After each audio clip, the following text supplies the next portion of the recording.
ನಮಸ್ತೆ. ಓಂ ಶ್ರೀ ವಿಘ್ನೇಶ್ವರಾಯ ನಮಃ. ಇಂಗ್ಲಿಷ್ ಕಾಲಮಾನದ ಪ್ರಕಾರ ನಮಗೆ 12 ತಿಂಗಳು 12 ತಿಂಗಳನ್ನ 6 ತಿಂಗಳಾಗಿ ವಿಭಜನೆ ಮಾಡಿದ್ದಾರೆ. ಯಾವ ತರ ಅಂದ್ರೆ ಆಯನದ ರೂಪದಲ್ಲಿ ಒಂದು ಉತ್ತರಾಯಣ, ಇನ್ನೊಂದು ದಕ್ಷಿಣಾಯಣ.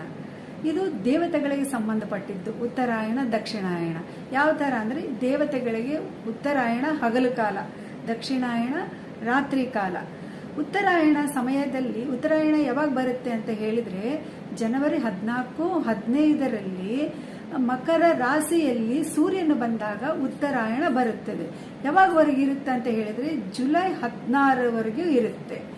ಈ ಉತ್ತರಾಯಣ ಪುಣ್ಯಕಾಲದಲ್ಲಿ ದೇವತೆಗಳಿಗೆ ಹಗಲು ಕಾಲ ಇರುತ್ತೆ. ಹಾಗಾಗಿ ನಾವು ಮದುವೆ ಸಂಭ್ರಮಗಳು ಅಥವಾ ಜಾತ್ರೆಗಳು ಏನೇ ಮಾಡ್ಕೊಳ್ಳಿ, ನಮಗೆ ಹಗಲು ಜಾಸ್ತಿ ಇರುವುದರಿಂದ, ವಾತಾವರಣ ನಮ್ಗೆ ಅನುಕೂಲವಾಗಿರುವುದರಿಂದ ಆ ಟೈಮ್ನಲ್ಲಿ ನಾವು ಅದನ್ನು ಮಾಡ್ಕೋಬಹುದು. ಇನ್ನೂ ಒಂದಲ್ಲಾರ್ದೇ ಆ ಸಮಯದಲ್ಲಿ ಬೆಳೆಗಳು ಕೂಡ ಜಾಸ್ತಿ ಇರಲ್ಲ, ಅವಾಗೆ ಕಡಿಮೆ ಇರುತ್ತೆ. ಹಾಗಾಗಿ ಉತ್ತರಾಯಣ ಪುಣ್ಯಕಾಲದಲ್ಲಿ ನಾವು ಈ ಥರ ಮಾಡ್ಕೋಬಹುದು. ದಕ್ಷಿಣಾಯಣ ಪುಣ್ಯಕಾಲದಲ್ಲಿ ದೇವತೆಗಳಿಗೆ ಶಯನ ಕಾಲ, ಅಂದರೆ ದೇವತೆಗಳಿಗೆ ನಿದ್ರಾ ಸಮಯ.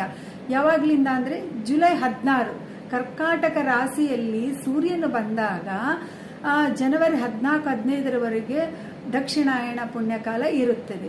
ಇದು ದೇವತೆಗಳಿಗೆ ನಿದ್ರಾ ಸಮಯ. ಈ ಸಮಯದಲ್ಲಿ ನಾವು ಪೂಜೆ ಪುನಸ್ಕಾರ ಅಂತ ಹೇಳಿಬಿಟ್ಟು, ಅಂದರೆ ಫಾರ್ ಎಕ್ಸಾಂಪಲ್ ನಾವು ಶ್ರಾವಣ ಮಾಸದಲ್ಲಿ ವರಲಕ್ಷ್ಮಿ ವ್ರತ, ಆಮೇಲೆ ಭಾದ್ರಪದ ಮಾಸದಲ್ಲಿ ವಿನಾಯಕ ಚೌತಿ, ಆಮೇಲೆ ಆಶ್ವೀಜ ಮಾಸದಲ್ಲಿ ನವರಾತ್ರಿಗಳು, ಆಮೇಲೆ ಕಾರ್ತೀಕ ಮಾಸದಲ್ಲಿ ಶಿವನ ಪೂಜೆಗಳು, ಆಮೇಲೆ ಧನುರ್ಮಾಸದಲ್ಲಿ ವಿಷ್ಣುಮೂರ್ತಿ ಪೂಜೆಗಳು ಅಂತ ಹೇಳಿಬಿಟ್ಟು ಸಂಕ್ರಮಣವರೆಗೆ ಪೂಜೆದಲ್ಲೇ ಇದ್ದಿರ್ತೀವಿ. ಅದರಿಂದ ನಮಗೆ ಫಲನೂ ಸಿಗುತ್ತೆ. ಇನ್ನೂ ಒಂದು ಹೇಳಿ ಅಂತ ಹೇಳಿದ್ರೆ ಆ ಸಮಯದಲ್ಲಿ ಮದುವೆ ಸಂಬರಗಳು ಮಾಡಲಿಕ್ಕೆ ನಮಗೆ ಅನಾನುಕೂಲವಾದ ಸಮಯ. ಯಾಕೆ ಅಂತ ಹೇಳಿದ್ರೆ ಆ ಸಮಯದಲ್ಲಿ ಯಾರಿಗೂ ಕಾಲಿನೇ ಇರಲ್ಲ. ಬೆಳೆ ಸಮಯ, ಮಳೆಗಾಲ ಬರುತ್ತೆ, ನೆಕ್ಸ್ಟ್ ಚಳಿಗಾಲ ಬರುತ್ತೆ. ಅದು ಬೆಳೆಯ ಸಮಯ.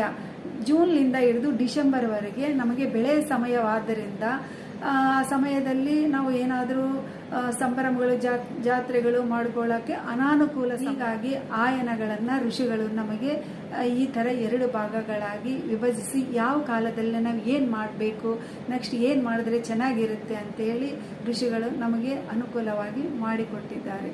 Thank you so much.